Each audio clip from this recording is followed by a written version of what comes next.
you will come at the bottom line something that is paradoxical.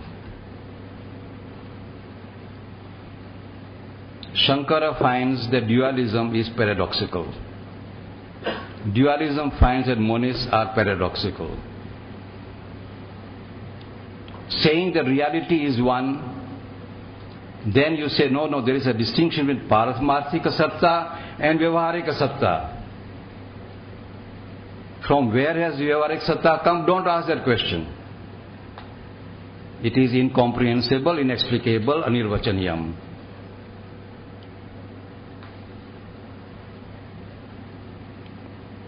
If you start with Sankhya, a kind of a paradox.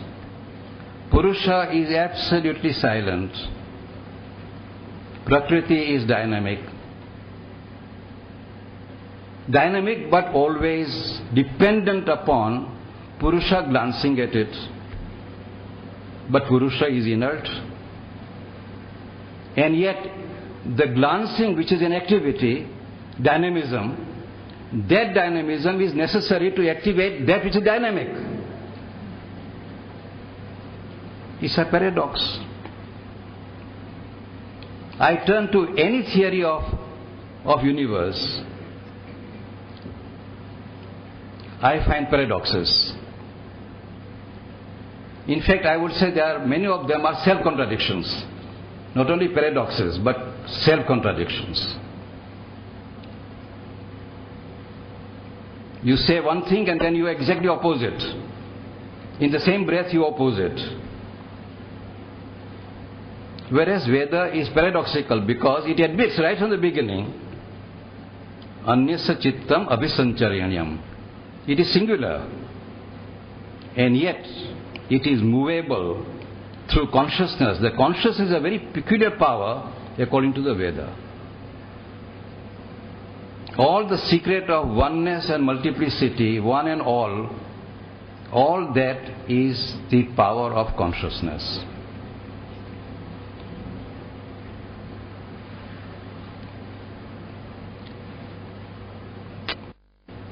Now, let us admit, even if it is self-contradiction, let us admit with this statement that Veda at least says so. It may be self-contradictory, we may not ultimately accept it. And this is not my lecture to ask whether we should accept it or not. I am only saying that in my search I came going backward, and I have come to this rock bottom of the Veda. This is my personal autobiographical statement. And I have discovered this particular sentence of a great importance in the Veda. And I put before everybody, the whole philosophical world, here is a sentence of the Veda, now you try to understand it. Try to interpret it in any way you like.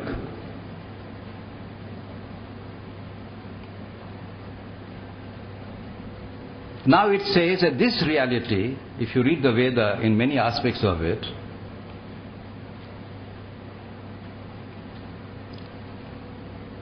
it is that which cannot be described either as Sat or Asat. The entire Nasadiya Sukta is a commentary on this statement.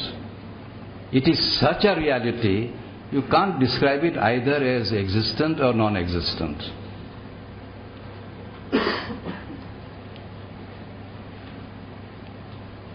This is another paradox, you might say.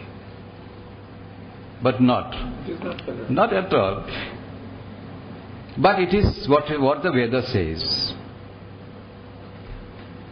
Then you go forward.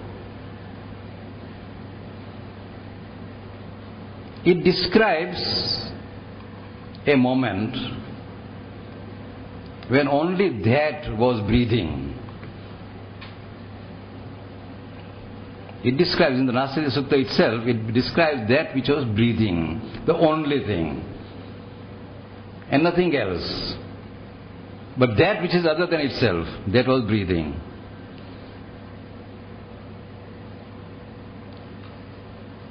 And then we go forward. It speaks of a complete darkness. So much of darkness that the darkness was wrapped in darkness.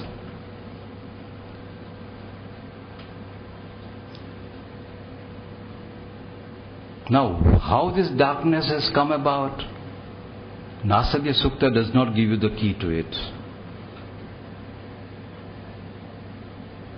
You go to Agamarshana mantra. There are 3-4 mantras, hymns in Rigveda, which are to be read together. You go to Agamarshana mantra. Ritam cha satyam cha abhidat tapaso dhyajayata tato ratrajayata tata samudro arnava.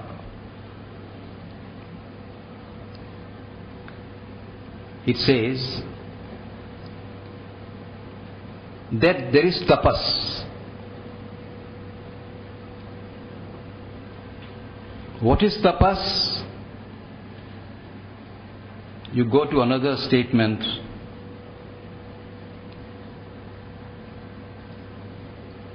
Buhu, bhuvahas, dyauho, swaha.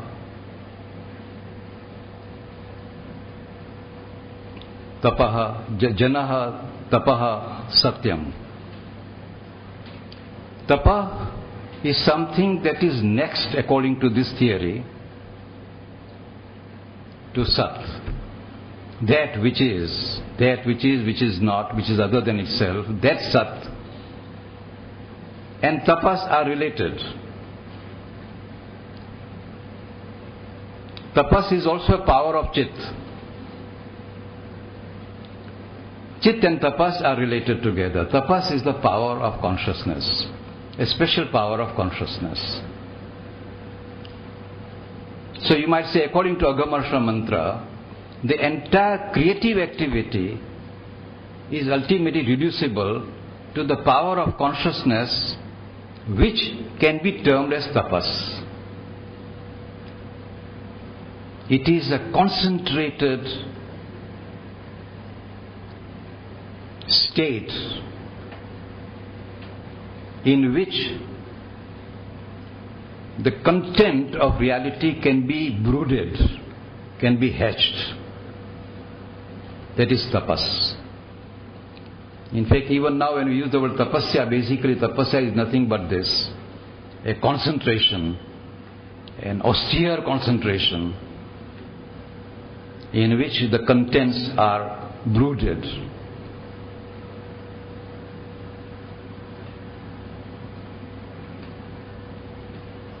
In any case, Agamarshana mantra says tapas is the starting point of creation. Ritam cha satyam, these are the two first things which come out. So there is now in the Vedic thought, first that which is neither here nor there, which cannot be described either as Sat or Asat, but that is Sat. Satyam and Ritam in the Veda are correlated, always. These are standing terms in the Veda, and we must go by internal distinctions which are made. Truth and right. This is the distinction between Satya and Rita. Satya is truth and Rita is right. Right action is Ritam.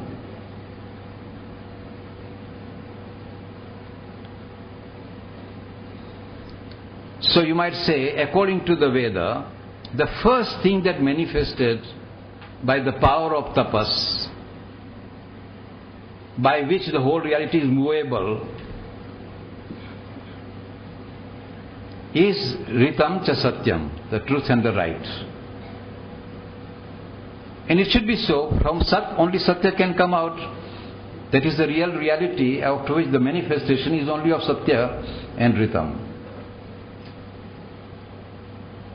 Having said it, now it comes to a very surprising statement. Ritam cha satyam cha abhita tapaso dhyajayata tato ratriyajayata. Then came the night. This is the description of the Veda. Veda discovered that night is not the starting point of this world. Starting point is tapas, which manifests the light of the truth. Ratri is a secondary statement. It came later on. And then, Tato Ratrajayata Tataha Samudro Arnavaha. There came out, the Samudra stands for the ocean. And there are 3 oceans accepted by the Veda. Vamadeva in the 4th chapter, Mandala, he speaks of 3 oceans of consciousness. One ocean, which is the origin of Agni. Second is that which is in the heart of man. And third is that which is a complete darkness, ocean of darkness. Sir, there are aspects, not portions. Anyway, I mean, you see. Because sometimes I feel there are aspects of consciousness. Good. Portions of consciousness. No, not portion, oceans. Oceans, I'm not saying portions. Oceans of consciousness, not portions. Oceans of consciousness. Samudra Arnavaha.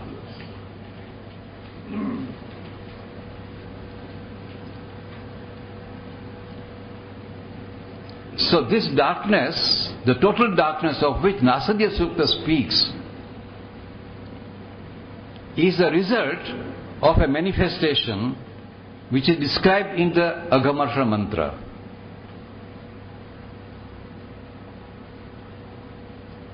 Now this reality is also described as Purusha. This is in the Purusha Sukta. This reality which is Sat, that which is X, you might say, is Purusha. It is by Purusha, by self-immolation, is that all this creation comes about.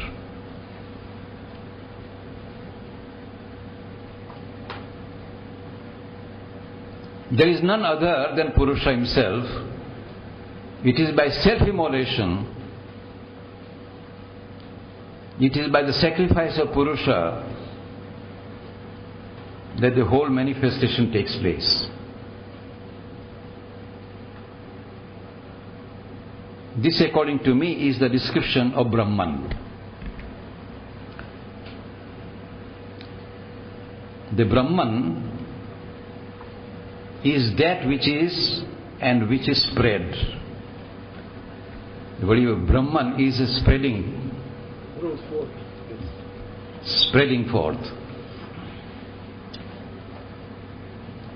That which is essentially is, which manifests and becomes wide.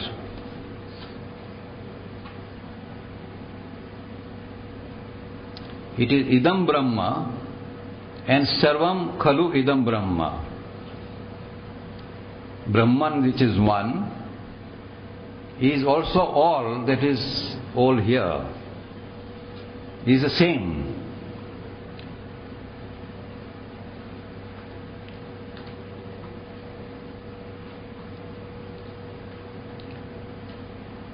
This is also in other contexts called Ishvara in the Veda. It's the same reality described in these 3 words.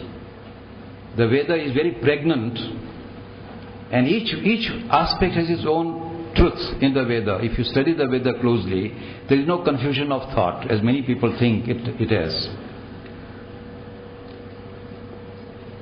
It is the same reality. That Sat is a very curious Sat. It's not an ordinary Sat, it is Adbhutam. It is Sat, which is Chit. Sat, which manifests, yet it remains unmanifest. It's also Adbhutam. It is not exhausted at all in any way. Does not even get diminished.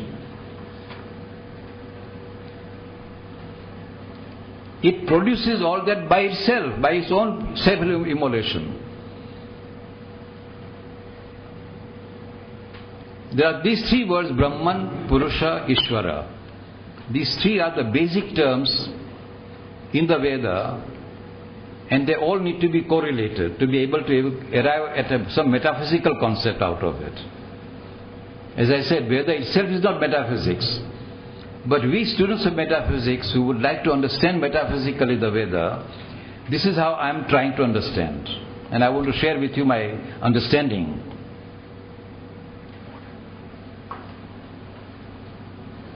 These three words have specific meanings. They all relate to the same reality.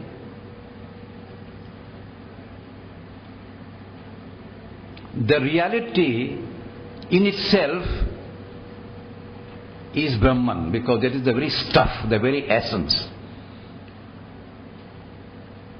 The essence which manifests and becomes the substance of all that is Brahman, which is one and the same. Brahman is one and the same. The self is the same. In its essence it is the same, in manifesting the same. And this concept has remained survived in the whole history of Indian philosophy. Whenever we turn to the word Brahman, it always means that which is essential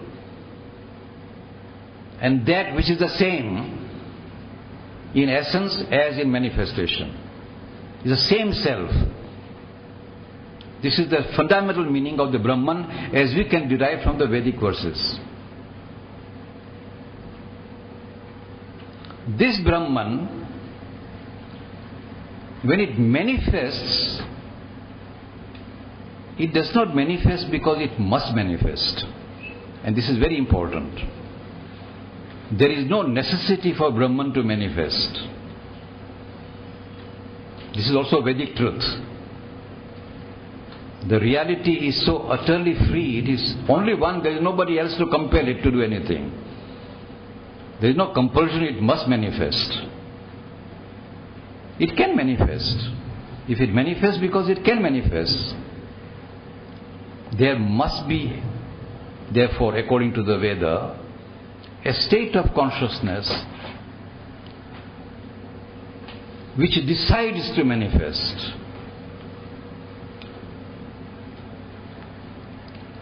That consciousness which decides to manifest, according to me, is the meaning that we should attach to the word Purusha.